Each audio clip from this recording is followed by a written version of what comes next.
Friends, so இந்த ஷவர்காத் beach வந்திருக்கேன். அங்கேருந்து ஒரு 1 கிலோமீட்டர். பட் இந்த 1 கிலோமீட்டர் பார்த்தீங்கன்னா இதே மாதிரி தான் கூட்டம் இருக்குங்க. கூட்டம் குறையவே இல்லை. பார்த்தீங்களா, உங்களுக்கும் அப்படி தான் தெரியும். ஜூம் பண்ணி காட்டுறேன் பாருங்களேன். அப்படியே தான் இந்த கூட்டம் அப்படியே எக்ஸ்டெண்ட் ஆகுது. மெரினால இப்படி கண்டினியூஸாக இருக்காது.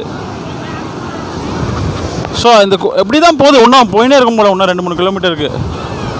ஸோ சூப்பராக இருக்குது இந்த பீச்சு. ஆக்சுவலாகவே நீங்கள் ஃபேமிலியோட ஃப்ரெண்ட்ஸோடு இங்கே வந்தீங்கன்னா கண்டிப்பாக இங்கே வந்து குளிச்சுட்டு போங்க. ரொம்ப என்ஜாய் பண்ணுவீங்க.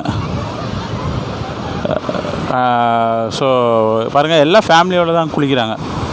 பட் கொஞ்சம் சேஃபாகவும் இருங்க. ஆனால் லைஃப் கார்டு வச்சுருக்காங்க, ஃபுல்லாக லைஃப் கார்டு சப்போர்ட் வச்சுருக்காங்க. ஸோ அது ஒரு ப்ளஸ்ஸு.